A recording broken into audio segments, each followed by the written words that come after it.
Hey YouTube, Andrew back again with another video, and today we have our review of the HP Spectre X2, the 2-in-1 that HP hopes will dethrone the Surface 3 and maybe even the Surface Pro 4 as the king of the 2-in-1s. Find out if it's a buy or a don't buy.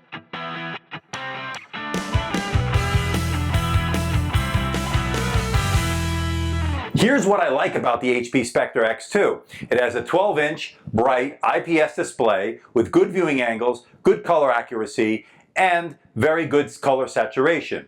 It also has a nice 12-inch display that is bigger than the 10.8 you'd find in a Surface 3.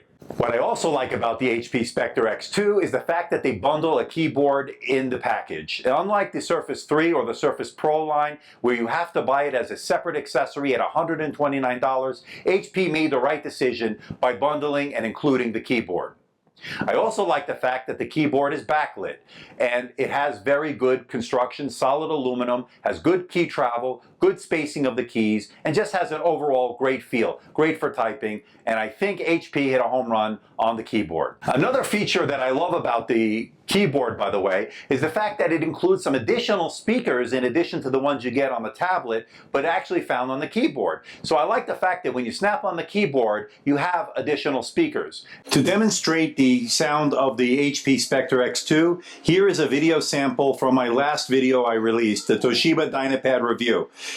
Take a listen and please note that the sound is turned up to full volume. Hey YouTube, it's Andrew again, back with another video, and today we have the Toshiba Dynapad review. We've been putting it through its paces for the last week and a half. Not bad, but not the best sound either. Now, going into the review, I was a little hesitant to give a positive review about the trackpad, given the history of Windows trackpads in general on Windows devices, which have generally been atrocious. Well, I have to say I've been pleasantly surprised. It's a nice, large, responsive trackpad with good scrolling. You can do gestures, and it has a nice click to it. And overall, I'm pretty happy with the trackpad. Another thing I like about this device is the build quality. It has excellent construction, solid aluminum along the back. It has the kick-out kickstand, the aluminum metal bar that really works very well. You get a good viewing angle. We'll get to the kickstand in a moment. It has overall very good build quality, solid construction, good job HP on the build. Another nice touch is the fact that it has two USB Type-C ports. You have one here and you have one here. And you can charge the device with either one of them. Nice touch, HP. Another good feature that this device has is the fact that it has built-in LTE with Verizon.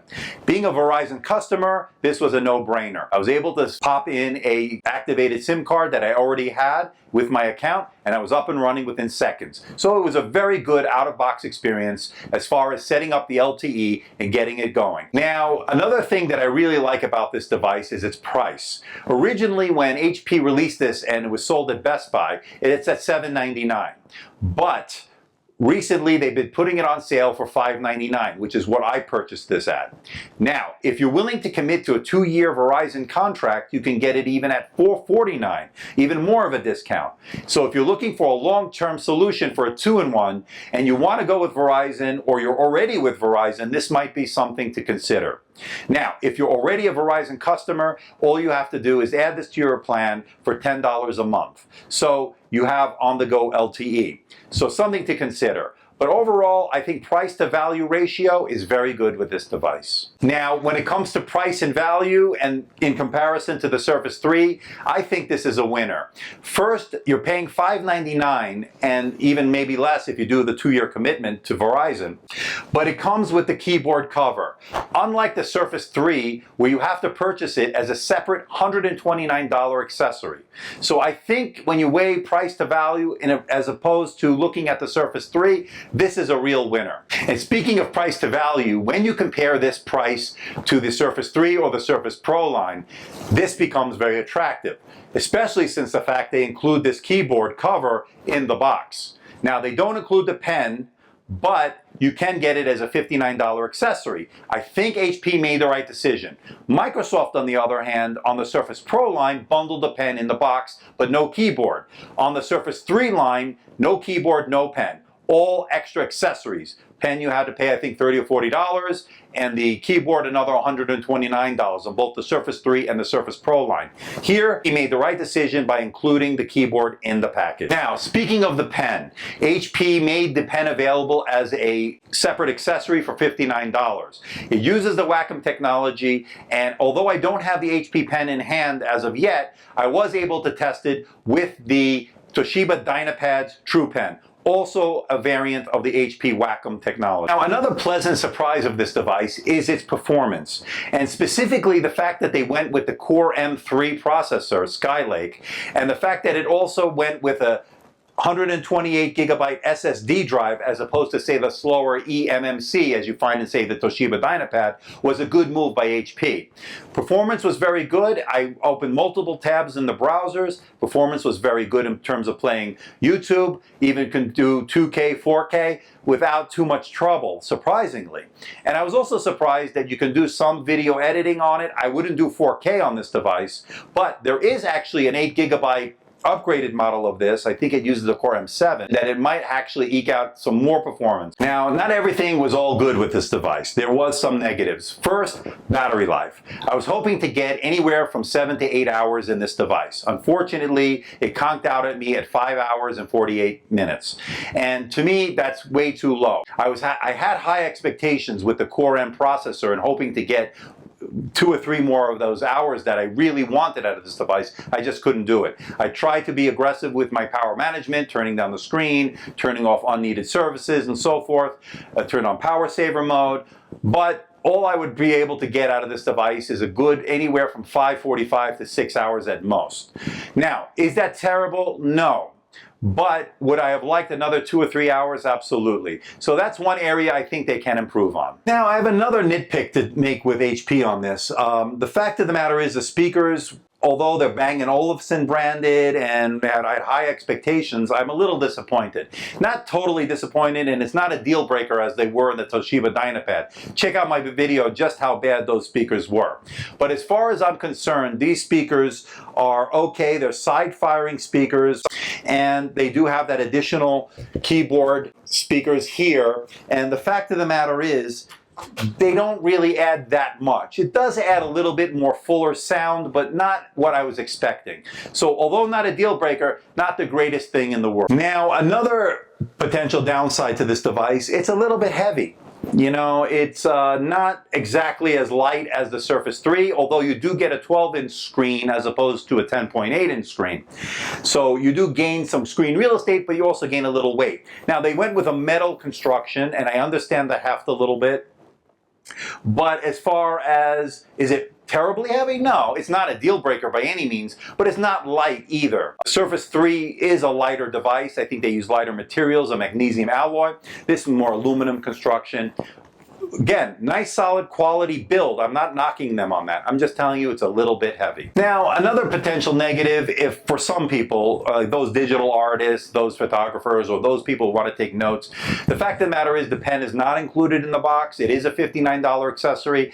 To me, it's not a deal breaker. I'm glad they included the keyboard as opposed to the pen, because I think more people will get use out of the keyboard than they would the pen.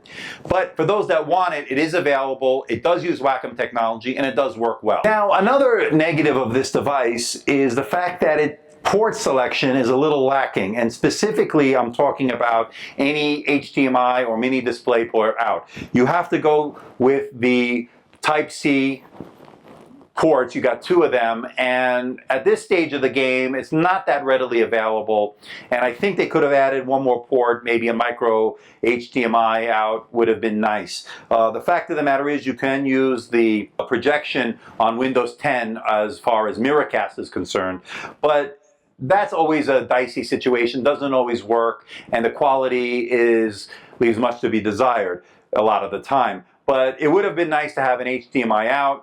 Unfortunately, you have to get some sort of adapter to USB Type-C. And again, it's a newer standard, so I don't think it's as readily as available. It will get better as time goes on. So overall, is it a buy or a don't buy? Well, I'm going to have to say it's a buy. I was pleasantly surprised by the SSD performance, the Core M3, which did very well with its 4 gigabytes of RAM. The fact that it comes bundled with this nice Beautifully constructed, backlit type cover, unlike the Microsoft Surface 3 or the Surface Pro line. The fact that it has some nice kickstand here, just like the Surface line, making it a very, very competitive 2-in-1 with adjustable angle to your liking. And although I would have liked to have seen a better ejection button here or better access to that, it really is not a deal breaker. I like the fact that it has built-in LTE. I like the fact that I can take it on the go, out of the office, out of the house, and still be connected 24/7 if I need it. And as far as the screen is concerned, I like that 1080p display. I like the viewing angles. I was very pleasantly surprised. I like the fact that it is a 12-inch IPS display as opposed to 10.8 you find in the Surface 3. It is a little smaller than the Surface Pro, and if you're comparing this to Surface Pro 4 Core M. But for the price, you can't beat this. At $599, with the keyboard included, and just another $60 or less for the pen, you can really come in at a very competitive price, have just as many features as the Surface line, and come out ahead. So this is a definite buy, ladies and gentlemen, and I'm pleasantly surprised. Now, I would have liked a little bit better battery life, but to me, that's not a deal breaker, as the positives certainly outweigh the negatives on this device. So it is a definite buy. Tell me what you want me to review in future videos. Hit the like button, hit the comment section if you have something you want to let me know about or any questions about this device. Until then, this is Andrew from AMDtech. See ya.